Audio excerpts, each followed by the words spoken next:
favor. So, why more film? Why more film? Why more film as opposed to what? Less film? What do you mean? Why more? Uno ya toma el cine como una cosa que está dada y en realidad no se detiene como a reflexionar en distintos horizontes. Okay. Yo digo que ¿para qué más cine de Darren Aronofsky? Why more film from Darren Aronofsky? You mean why should I keep working? The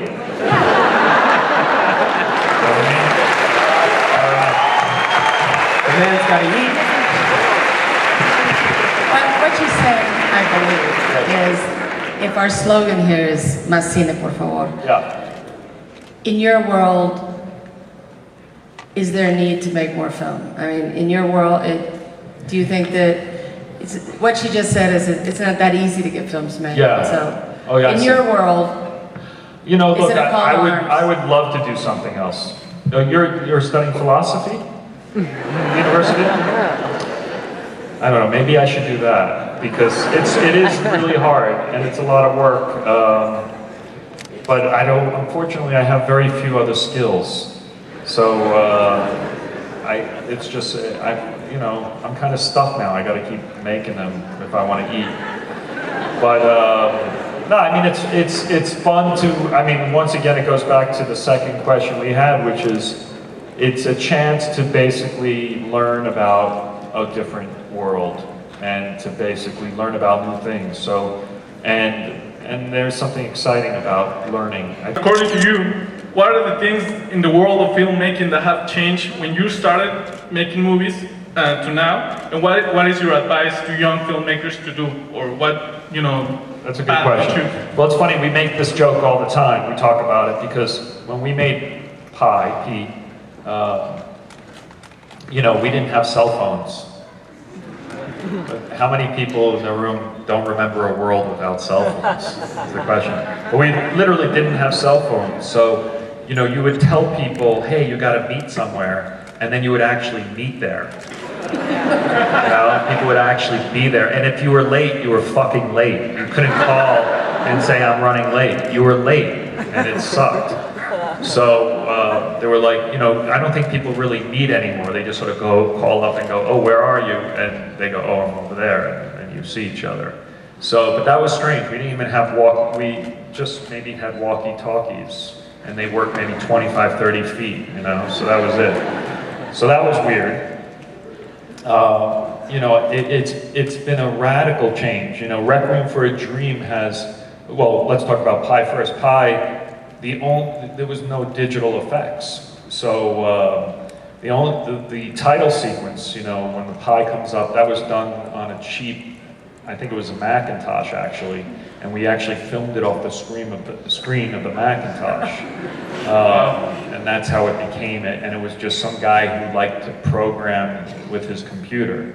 But we talked about at the time, we wanted to go out and we had the whole idea of marketing it by believing there was like that Max Cohen, the main character, was a real person. So we went into these weird math Usenet groups, which were early internet, and we started putting in like fake postings about this guy, Max Cohen, to try and start this marketing campaign, which has happened now in so many other films. They've tried to, what is real and what is not, But we were trying to play with that before we had the tools to do that. And Requiem for a Dream, amazingly, has no digital effects either.